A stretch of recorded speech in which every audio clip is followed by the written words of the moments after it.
Mais uma vez, as nossas saudações a você, meu caro internauta que nos acompanha através da TV Canal 10, seja pelo YouTube, seja pelo Facebook, você também que nos acompanha pelo nosso site canal10.com.br e também você assinante da Olé TV, que em qualquer lugar da região nos acompanha pela Info7 Fibra. Eu sou o Reginaldo Prado e essa é mais uma edição do nosso informativo em 3 horários, meio-dia, 6 da tarde e meia-noite. Hoje nós teremos um entrevistado especial, é o Antônio Carlos Policiar, ele que é corretor de redação de alguns trabalhos que é realizado aqui, né? Inclusive ele vai falar, primeiramente, Antônio, o que é ser um corretor de redação. Saudações a você, Antônio. Saudações a você, aos internautas. Então, né, eu trabalho para um curso de redação da cidade, que são redações próprias para o Enem, modelo Enem, e eu faço esse trabalho de correção, né? Então, no curso nós fazemos 2 correções, como é feito efetivamente no Enem, tendo disparidade aí de tantos pontos, uma terceira correção, mas uma das correções sou eu que faço. As redações chegam a mim, corrijo, devolvo e elas são enviadas para uma segunda revisão. Antônio, a gente às vezes pensa que sabe escrever e é realmente um equívoco, né? A gente pensa que sabe, mas não sabe, né? As pessoas às vezes repetem muitas expressões, né? Tipo, o Antônio é um bom corretor. A corretagem começou na vida do Antônio, tal, quer dizer, poderia ser trocado sempre por sinônimos para redação não ficar cansativa para quem está lendo. Muitos pontos, né? Frases curtas, é o essencial para uma boa leitura. O ideal é que se reflita, né, antes de elaborar o texto, que delimite as ideias, para você não fazer um texto cíclico, que vai ficar sempre repetindo a mesma coisa, porque o texto precisa ter uma progressão. Sempre atentar à coesão e à coerência, né, ou seja, a relação entre os parágrafos, a redação e a relação semântica com o próprio texto, atrelado à realidade. Por exemplo, eu não posso citar o Brasil, maior país do continente africano, então você cai numa incoerência. Então Sim. Tudo tem que ser amarradinho. A própria palavra texto vem de tessitura, né? De costura, de amarração. Então todas as ideias têm que estar atreladas de maneira concisa, clara e objetiva, para que o leitor possa absorver o máximo possível lendo aquele texto. E prender a leitura, né? Por exemplo, um fato que aconteceu, a gente vê isso muito aqui nos jornais impressos, agora até nem tanto que hoje é mais site, né? Mas as pessoas têm que colocar o lead, resumir aquela notícia no parágrafo e depois esmiuçando ela de uma forma para que todo mundo entenda, né? Então, primeiro o resumo no lead, para depois a gente chegar a contar em detalhes sobre um determinado assunto. Agora, qual foi o start para você começar a escrever? Quando você era o melhor aluno da redação, a professora de português gostava muito de você, como é que surgiu isso? Bom, aos 11 anos, morava em Meridiano e meu irmão mais velho cursava o extinto Cefam, né, o magistério aqui em Fernandópolis. E por incentivo de uma professora, ele nunca havia escrito poemas, ele compôs um poema para participar do concurso Filhos da Terra. Então ele enviou e ele ficou em primeiro lugar. E eu vim com a minha mãe, minha mãe e ele, salvo engano, não lembro se tinha mais alguém da família, né? A premiação foi no CPP, e eu assisti aquilo e fiquei maravilhado, né? Fui embora com aquilo na cabeça. No outro dia de manhã eu acordei, peguei uma caneta, um caderninho, um brochurinha que eu tinha lá e comecei a compor, com 11 anos de idade. E aí você se lembra qual foi o seu primeiro trabalho que você começou a compor? Cara, eu lembro alguns trechos, alguns versos do poema. Você fez um poema? Um poema, sim. Foi um poema e eu lembro alguns versos, na totalidade eu não lembro. O tema era o quê? Romântico? Era um dos versos, falava sobre sonhos, né? Era um poema bem infantil, né? Como será que é o sonho de uma criança? Será que ela sonha em dor, se sonha em vingança? Algo nesse sentido. Sim. Existe algum poeta que você admire, tipo Castro Alves, enfim, algum poeta que você tem uma certa admiração? Seja tanto da antiguidade, né? Tanto do passado quanto contemporâneo? Então, quando eu comecei a escrever, eu comecei a ler muitos poemas, né? Deixa eu fazer uma parte aqui. Sim. Por que eu falei poema quando muita gente acha que chama poesia? Então, poema é o texto. A modalidade textual é poema. O que é a poesia? A poesia é a beleza que se coloca ali, porque nós temos poesia na música, na pintura, na literatura, na escultura, né? Então, o texto físico é o poema. E eu li muitos poemas de muitos autores. Na adolescência, eu simpatizei muito com Álvares de Azevedo, né? E depois, mais à frente, Porque eu peguei livros de literatura e fui estudando os períodos literários, né? Então, eu me entusiasmei com muitos autores, mas Álvares de Azevedo foi um deles, e por fim o Carlos Drummond de Andrade. Um ótimo poeta. Você leu o Feijão e Sonho? Acho que eu fiz essa mesma pergunta pro Alessio outro dia que ele teve aqui no nosso programa. Você leu o Feijão e Sonho, que contava a história do poeta Campos Lara, ou não? Inclusive eu assisti a entrevista, né, do Alessio, eu não li. Também não leu. Mas eu conheço a personagem de nome, mas não li não. Que é o poeta Campos Lara, que a mulher dele era muito realista, vivia sempre com os pés no chão, e ele vivia escrevendo poesias. E muitas vezes o Brasil, ele meio que não valoriza financeiramente a poesia, né, o Antônio? Vamos ser sinceros. Então, um poeta, um autor, a gente pega aí, por exemplo, os grandes autores de samba, morreram na boemia, morreram numa situação um tanto quanto difícil, quando poderia ser mais valorizados. Falta ao Brasil um pouco mais de cultura para isso. Na verdade, é o próprio modo de produção, né? O mercado editorial é cruel tanto quanto o próprio capitalismo, né? Então, se você não está produzindo algo que tem muita aceitação, ainda mais com a atual idiotização provocada pela internet, principalmente por youtubers falsos, sei lá, falsos artistas, né? Que instigam essa idiotice toda, então o que realmente deveria ser valorizado acaba ficando de escanteio, né? Fica em desuso, né? Por conta desse consumismo imbecil, que, como você muito bem colocou aqui. Bom, agora além de você, o seu irmão mais velho também escreve, você estava dizendo aqui, ele foi assim o grande impulso para você? Sim, o glamour daquela noite de premiação. Foi através dali que você falou, não, esse é o caminho. Isso, foi esse episódio que me incentivou, né? E além dele, e agora eu, né? Depois dele eu, minha sobrinha também, filha dele, escreve poemas. Inclusive esse ano ela ficou em primeiro lugar num concurso da Amazon em nível nacional, na categoria estudante. Bacana, muito bem, quer dizer, ela venceu o concurso da Amazon, que é uma coisa muito interessante, né? Mostrando aí que realmente a família é inspirada a fazer coisas boas. Como você falou também, a música, né? Um poema pode ser musicado de uma forma muito bacana e bastante bem colocado. Aquela música do Renato Russo, ainda que fala do amor, se não me engano é de Camões aquele verso? Ah, sim, é um soneto de Camões, e um trecho parte o capítulo 13 do livro de Coríntios da Bíblia. Sim, ele fez uma interpretação maravilhosa e levou para a juventude contemporânea daquela época, 30 anos atrás, quando essa música foi gravada, um fato, assim, um tipo de poesia que as pessoas simplesmente não entendiam e meio que popularizou uma coisa bastante interessante, né? Então isso é bacana, com certeza, né? Levar a todas as classes, sobretudo as classes que não têm muito conhecimento, a questão da poesia, o que é fundamental, né? Bom, quais as obras que você tem publicado ou está em andamento, Antônio? Bom, publicada eu tenho no momento essa aqui. Né? O título... Porque assim, a gente vive hoje, inevitavelmente, uma globalização, uma invasão de culturas estrangeiras. É difícil até propor nacionalismo, hoje por conta da tecnologia, né? Sim.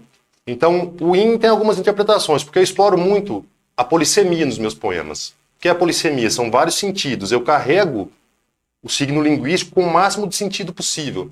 Para quê? Para que ele tenha várias interpretações, né? E para que várias pessoas possam entender. Embora alguns poemas sejam muito sutis, né? Eu escrevo poemas para serem vistos, não para serem lidos, né? A maioria deles são plásticos. Eu tento matematizar e desautomatizar a língua portuguesa.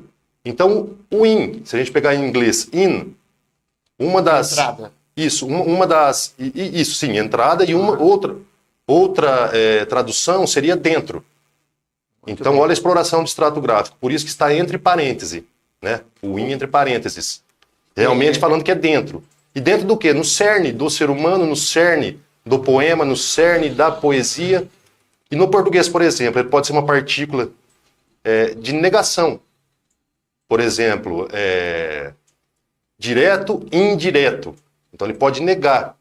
Ao mesmo tempo que ele é inclusivo, do inglês dentro, no português ele pode ser exclusivo. Então é nessa pegada que eu trabalho praticamente o livro todo. Só na última parte que tem poemas mais difusos, que é o que a maioria das pessoas está acostumada a ler, né? poemas mais extensos, mais líricos, mas a maioria do livro eu trabalho dessa forma. Eu lembro até de um colunista que tinha o Gibaum, né, que foi um grande colunista na época, enfim, lá nos anos 80, e ele tinha a coluna dele que ele colocava coisas que era legal você acrescentar, e outras coisas que você não precisava absorver. E o a gente entendeu aí, até porque a gente é mais antigo, né? Que você usava para colocar um aparelho no outro aparelho, né? Introduzia, a saída seria, né? Então hoje o Brasil, culturalmente, ele está mais do que o Antônio Carlos. Do ponto de vista tecnológico, creio que sim. Mas do ponto de vista de pensamento crítico, eu creio que o caminho está muito aquém do que deveria ser. Infelizmente. As pessoas, a gente sempre fala sobre vários assuntos aqui, um deles é esse principal. Essa polarização que, infelizmente, a internet está colocando, tem nos causado, assim, sérios problemas, né? Haja visto que a gente vê até pessoas, muitas vezes, terminando a amizade por conta de uma opinião ao contrário da outra. E nós vivemos num país, a democracia que é laica, pessoal. Vamos aprender a aceitar a opinião do próximo. Se ele defende aquela ideia, tudo bem. Até na minha condição de professor de história, professor de geografia, professor de sociologia, eu sempre falei isso. Eu falo, olha, tudo bem, eu posso às vezes discordar de você em tudo, mas você pode falar o que você quiser, porque afinal de contas a gente vive num país democrático. Não é o que tem acontecido muitas vezes em redes sociais. O cara vai lá e bloqueia o outro porque ele venceu ele na conversa. Então é uma coisa estúpida, né? E quando deveria, por exemplo, ler mais. Eu sou de uma geração, eu tenho 53 anos, que para me informar, eu acompanhava o jornal impresso mesmo. Porque o Jornal Nacional, o jornal na época da Manchete, o Jornal Bandeirantes, eles tinham uma informação muito pasteurizada, porque a televisão era imediata. O jornal impresso tinha a opinião do jornalista, o que eu concordava ou discordava. Então foi muito legal. A gente aí cresceu lendo Paulo Francis, lendo aquele Boechat, lendo o Joemir Betti. Então era muito interessante o ponto de vista deles. E assim é também o ponto de vista do autor, né? E peça de teatro, você acha que está em alta? O pessoal ainda assiste com alguma frequência? Você acompanhou algumas? Quando eu cursei o Cefam, nós íamos com frequência, né? Como eu disse, além de meu irmão ter cursado, eu também cursei, né? Sim. Há um tempo eu não frequento, mas eu creio que o público esteja ficando cada vez mais restrito, né? Até porque houve a pandemia, essa coisa toda, né? E como surgiu, esse apego pelas formas, você já falou que foi a respeito, né, quando o seu irmão participou de um concurso e depois você mesmo pegou a paixão por escrever, né? Por fazer, evidentemente, as leituras ficarem mais interessantes na sua vida, né? Algum livro que marcou para você? Cara, que marcou alguma poesia, que foi inclusive o primeiro livro que o Drummond publicou em 1928. Em relação à forma, quanto aos poemas, o que aconteceu? Quando eu era adolescente, eu já tinha alguns poemas escritos, já vários na verdade, né? Mas eles estavam rascunhados. Eu queria passar para outro papel, né, e reescrever. E eu pedi uma máquina de escrever emprestada para um amigo meu. Eu não lembro a marca, era uma maletinha, meio cor de abóbora. Olivetti. Provavelmente, pode ser que seja. E eu achava fantástico aquele mecanismo, né? O mecanismo da máquina de escrever, que era uma tecla que eu acionava, que tinha uma haste, que na ponta dessa haste tinha uma letrinha em alto relevo e ela marcava na folha, junto com a fita, né? Sim. Embora a informática já estivesse em alta à época, né? Mas eu não tinha computador, para não pagar impressão, meus primeiros poemas eu datilografei todos. E isso me levou a prestar mais atenção nas formas das letras, das palavras, e eu fui caminhando cada vez mais para explorar o extrato gráfico dos poemas. Certeza, né? E foi, né, se apaixonando. E um livro assim específico que você tem? Algum que você goste? Então, me marcou muito alguma poesia do Carlos Drummond, né? Do Carlos Drummond. Na adolescência, né? isso. Eu li muito poema na minha vida, né? Infelizmente tem uma estátua dele no Rio de Janeiro que parece que eles andaram meio que detonando ela, né? Sim. Infelizmente. Mostra a falta, evidentemente, de cultura do nosso povo brasileiro, né? Bom, o título da sua obra, as partes temáticas, era bom a gente ressaltar, né? E tem outras obras que a gente vai ver aí, né? Foram quantas no total, o Antônio Carlos? Então, esse livro aqui, na verdade, não é só meu. Quando eu estava no último magistério do Cefam, em 2004, eu participei de um concurso em nível nacional, mais de 12 mil textos, e eu fiquei em primeiro, e que foi feita uma coletânea. Então chamava um poema chamado Brasil. Por ironia, eu venci com uma crônica. Eu enviei uma crônica, um poema. Eu não sei se desclassificaram. Eu vou pedir que você coloque ele um pouco à sua frente, que aí agora ele continua transparente. É que você é tão transparente que até o livro ficou transparente. Pois é. Mas enfim, a capa dele é amarela, né? É da editora Brasil, é isso? Não? Não, Brasil. Não, um poema chamado Brasil é um concurso, né? É um concurso. E aí é uma coletânea de vários trabalhos. Dentre eles está você. Isso, são 70 finalistas, salvo engano. Ah, né? sim. Muito bem. Depois.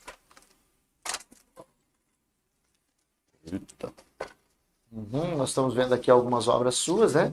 Alguns trabalhos além da IN. Nós temos.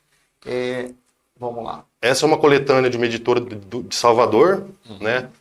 E tem tantas páginas que são poemas meus, então são vários autores.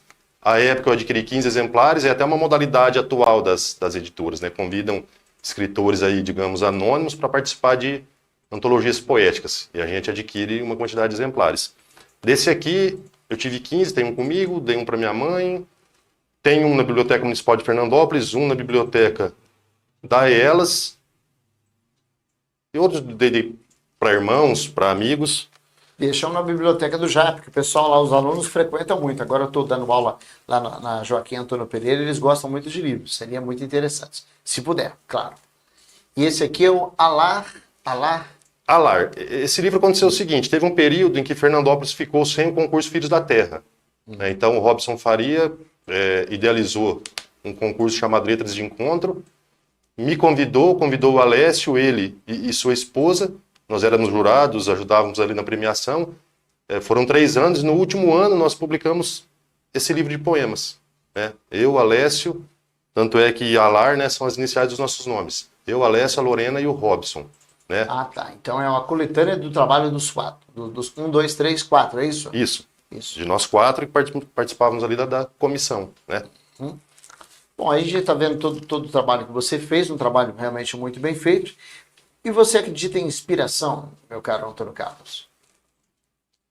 Inclusive, tem um amigo meu do Sul, que é poeta também, e lá tem os CTGs, né, os Centros de Tradição Gaúcha. Eles são bem engrenados com a cultura. E até outro dia eu discutia com ele, né? Ele dizia para mim que para ele vem de uma vez. Né? Chegou até a supor que fosse uma psicografia, né? Já para mim não, cada poeta trabalha de uma forma, né? Eu já prefiro partir para arquitetura mesmo. Tira aqui, coloca ali, essa preposição não está boa, adiciona aqui, essa letra maiúscula, essa minúscula. Então o meu processo criativo é bem trabalhoso. E há uma frase recorrente aí, né, que escrever é 90%, 10% inspiração e 90% transpiração. E eu sou dessa pegada aí da transpiração. Tem que transpirar, tem que realmente fazer de tudo, né? Para, evidentemente, o público prestar atenção naquilo que você está vendo. Além da sua inspiração, você tem que ter muita coesão, muita coerência, aquela coisa toda, né? E parece que você trabalha com uma pessoa que eu tenho muito carinho, muito respeito, que você vai até mandar um abraço para ela, que é a nossa querida Eliane Jacó, né? Ela, inclusive, é uma pessoa maravilhosa. Eliana, eu sou colecionador de discos de vinil, e ela me presenteou uma vez com discos maravilhosos de um cantor que eu adoro, que é o Roberto, de outro cantor, que é o Chico Buarque, e os discos eram de 72, 73, estavam impecáveis, disco de vinil. Tem que ver que coisa maravilhosa, né? E eu tenho certeza que você, ao mesmo tempo, aprende muito com ela, né? Sim, inclusive esse trabalho que eu faço de correção é com ela, né? O curso é dela, né? Ela tem... Foi minha colega lá no Saturnino há muitos anos. Posso falar o nome do curso? À vontade. Então é o curso de redação em bom português. Nossa intenção é levar o aluno a tirar nota 1000, né? Ou o máximo que ele puder, então a gente tenta tirar o máximo dele. A gente já teve alunos de 980, 960, Maravilha. uns alunos bons. E a Eliana foi minha professora na faculdade, né? Eu cursei letras. Ela deu aula para mim no curso de letras e foi justamente por intermédio do curso de letras que ela me convidou para trabalhar com ela, né? Então trabalhamos eu, ela e o Rodrigo Daum. Inclusive creio que vai aparecer alguma imagem aí, não sei, né, de uma live que nós fizemos, solidária, além de ajudar os alunos a tirarem nota boa no Enem, nós fizemos a arrecadação de absorventes, né? Abordamos o tema pobreza menstrual e fizemos essa live solidária aí. Foi o Canal 10. O Canal 10 que fez o nosso diretor já está dando sinal. Sim, aí, né? O Edner estava lá, parabéns, né? Tal. A vocês, que outra, além de ter levado cultura, né? Você, a Eliana e o Rodrigo, eu tenho certeza que vocês muito contribuíram para essas pessoas, né? Eu acho que isso é fundamental, né? A gente mostrar, é o que eu sempre falo, a cultura não faz mal para ninguém, muito pelo contrário, acrescenta e acrescenta muito, né? Como funciona o seu processo criativo? Meu processo criativo acontece assim. Às vezes eu ouço, leio, ou me vem alguma ideia à mente, ou eu pego um trecho de conversa na rua, uma pessoa dialogando com a outra, e dificilmente eu escrevo de pronto. Geralmente a ideia fica na minha cabeça e eu martelo tempos e tempos e tempos, justamente pensando na forma e na semântica do poema para chegar a um produto final. Então tem poemas que eu fico com ele na mente aqui, 1 ano e meio, 2, até achar o que eu realmente queria passar para o papel. Aí eu vou lá e escrevo. Por isso que eu falei, né, que para mim é mais transpiração do que inspiração. Acontece algumas vezes raras de vir alguma ideia eu pôr no papel? Acontece, mas é mais trabalhoso para mim, é mais laboral, demora tempo. E aí você vai, né, com o tempo você pega daquele determinado ponto e você vai escrevendo, até chegar num produto final que é, né, evidentemente, concluir aquela obra, né? E a gente sabe, né, que o Brasil, tendo brilhantes autores, o Brasil é um país muito... O pessoal fala, miscigenação, aquela coisa toda, mas é justamente isso que faz o Brasil ser tão rico em cultura. Só que muitas vezes, meu caro Antônio, essa cultura não é explorada como deveria ser explorada, né? Por exemplo, chama-se recital, é isso? Quando se exibe algumas pessoas que declamam ou não? Recital, sim, né? Então esse recital, ele deveria ser mais explorado, né? E cabe às escolas aí, né, poderem fazer isso de uma forma melhor. Sou contra tudo que está por aí na educação. Eu acho que o professor ele tem que ter autonomia, ele tem que fazer o trabalho dele. Nada parar que essa globalização vem tudo no papel que você tem que fazer. Nós não somos robôs, muito pelo contrário. Eu sempre gostei de dar as minhas aulas de uma forma assim muito aberta, né? Às vezes eu pegava um artigo de jornal e eu já desenvolvia eles numa aula, por exemplo, de sociologia. A Eliana, eu tenho certeza que ela formou muitas pessoas, inclusive na faculdade, com a autenticidade dela, tanto é que você está aqui, né, uma prova disso, e eu tenho certeza de que as pessoas poderiam ser mais criativas, né? Vamos parar com essa globalização, porque a educação é muito mais que isso. E eu tenho certeza que tem muitos professores que são aí protagonistas em várias situações e podem sim fazer um trabalho muito bacana com os seus alunos, né? Infelizmente, a situação que a gente está vendo atual aí meio que não permite isso, né? Vem tudo prontinho. Eu não quero prontinho, eu quero pesquisar e fazer um trabalho legal para com o meu discente, para com o meu aluno, para que ele possa desenvolver de uma forma muito bacana. Agora, eu li no prefácio do seu livro, inclusive escrito pelo Alessio, que você é ateu. E sempre pinta aquela dúvida, né, Antônio Carlos? O ateu, ele acredita em alguma coisa. E há quem diga que o ateu não acredita em nada.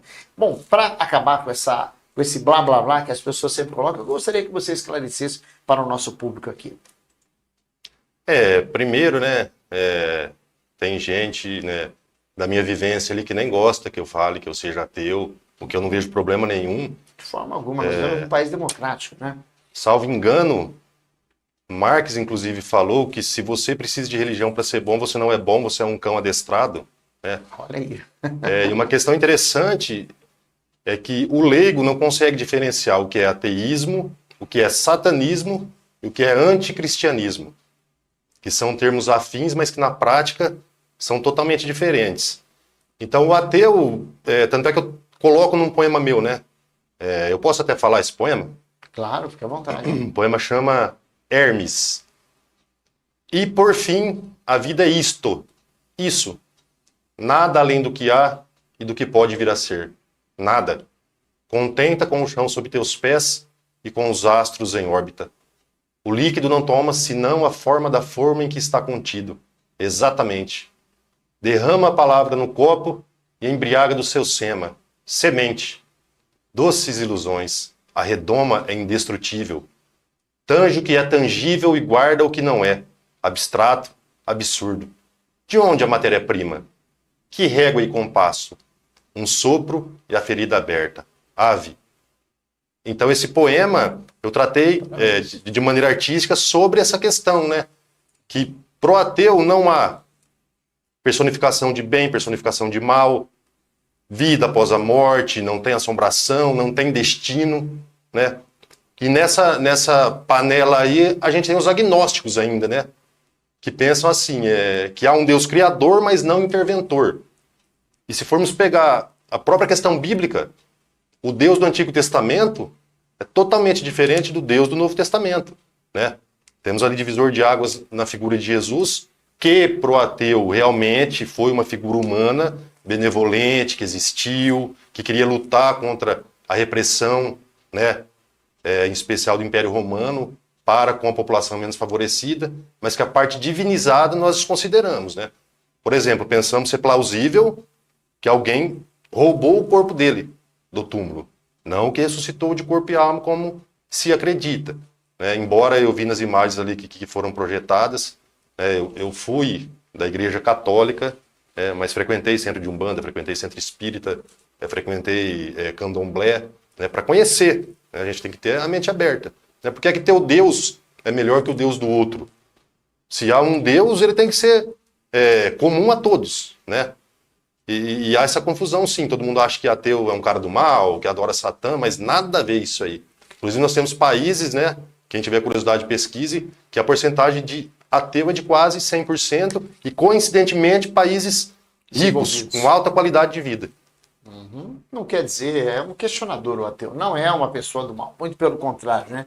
E as pessoas falam, mas fulano é ateu, mas ele é tão bom. Ele é bom porque ele tem uma personalidade boa, né? Evidentemente, ao contrário, e há algumas pessoas também que não saem da igreja, mas gostam de meter a língua na vida dos outros, falar mal da vida alheia, etc e tal, né?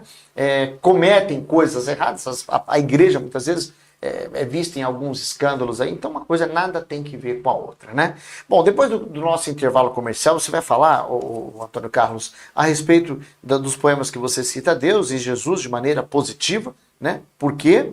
E o seu livro de poemas infantis e as suas influências literárias. A gente volta daqui a pouquinho com essa boa entrevista que a gente está fazendo com o Antônio Carlos Policiar. Acertei? Acertou, Policiar. isso Não é Policiar, não. Não, Policiar. Policiar. Antônio Carlos Policiar, a respeito de redação, a respeito de poesia e também a respeito de assuntos gerais. A gente volta em instantes.